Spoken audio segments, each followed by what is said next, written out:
হচ্ছে কেমিস্ট্রি প্রথম পত্রের রাসায়নিক পরিবর্তন অথবা কেমিক্যাল চেঞ্জ অধ্যায়। তো এই জিনিসটা খুবই গুরুত্বপূর্ণ একটা জিনিস, সেটা হচ্ছে বাফার দ্রবণ বা বাফার সলিউশন জিনিসটা আসলে কি।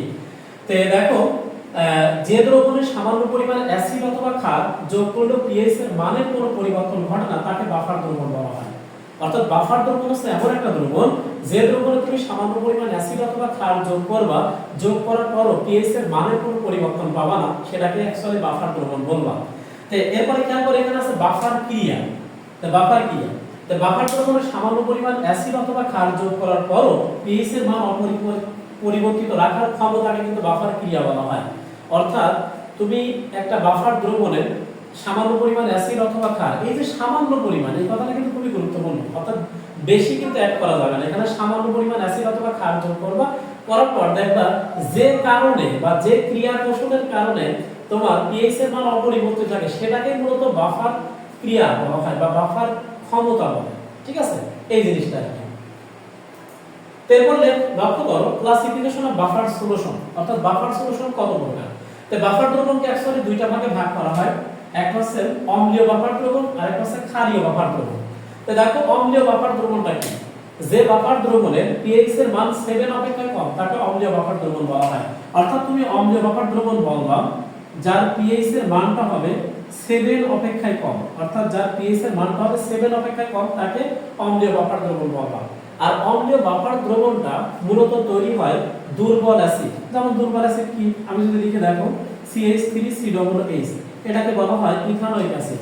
এই ইথানোয়িক অ্যাসিডের সাথে এই অ্যাসিডের দুর্বল লবণ নিতে হয়। সেই দুর্বল লবণটা কি, এই দেখো দুর্বল লবণটা বলতে বোঝায় তোমার CH3COONA, এটার নাম হচ্ছে সোডিয়াম ইথানয়েড। অর্থাৎ এই সোডিয়াম ইথানয়েডের সাথে আমরা যদি দুর্বল অ্যাসিড ইথানোয়িক অ্যাসিড মিশ্রিত করি তাহলে অম্লীয় বাফার দ্রবণটা তৈরি হবে।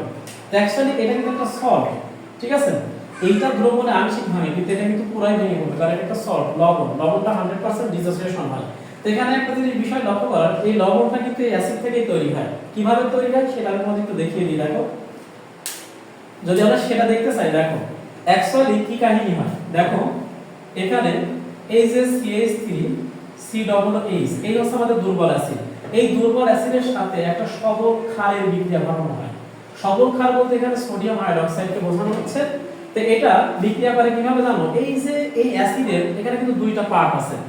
এই যে এখান থেকে এই পার্টটুকু বলা হয় নেগেটিভ পার্ট, এটাকে বলা হয় ইথানয়েড আয়ন, আর এই যে এখান থেকে এটাকে বলা হয় হাইড্রোজেন প্লাস আয়ন। আবার ক্ষারেরও কিন্তু দুইটা পার্ট থাকে, একটা সোডিয়াম প্লাস আর OH মাইনাস।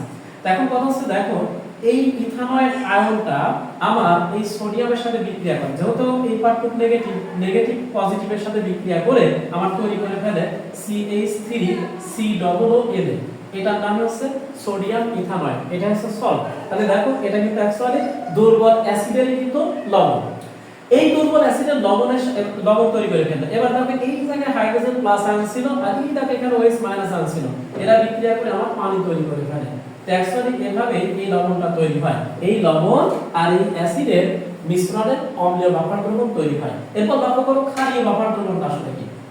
যে বাফার দ্রবণের পিএইচ এর মান 7 অপেক্ষা বেশি হয় তাকে ক্ষারীয় বাফার দ্রবণ বলা হয়। তো ক্ষারীয় বাফার দ্রবণটা কি আমরা একটু লক্ষ্য করি। তাহলে এখানে মনে রাখবা যে পিএইচ এর মানটা, অর্থাৎ এই যে পিএইচ এর ভ্যালুটা আমার 7 এর চাইতে বড় হবে, বেশি হবে, তখন সেটা কিন্তু ক্ষারীয় বাফার দ্রবণ হবে। তো ক্ষারীয় বাফার দ্রবণটা অ্যাকচুয়ালি তৈরি হয় একটা দুর্বল ক্ষার এবং সেই দুর্বল ক্ষারের হচ্ছে লবণ। তো যেমন লক্ষ্য করো, যেমন অ্যামোনিয়াম হাইড্রোক্সাইড, এটা একটা দুর্বল ক্ষার, আর এই দুর্বল ক্ষারের লবণ হচ্ছে অ্যামোনিয়াম ক্লোরাইড, এইটা সল্ট আর এটা হচ্ছে ক্ষার। তো অ্যাকচুয়ালি এদের মিশ্রণের ফলে আমার ক্ষারীয় বাফার দ্রবণটা তৈরি হবে।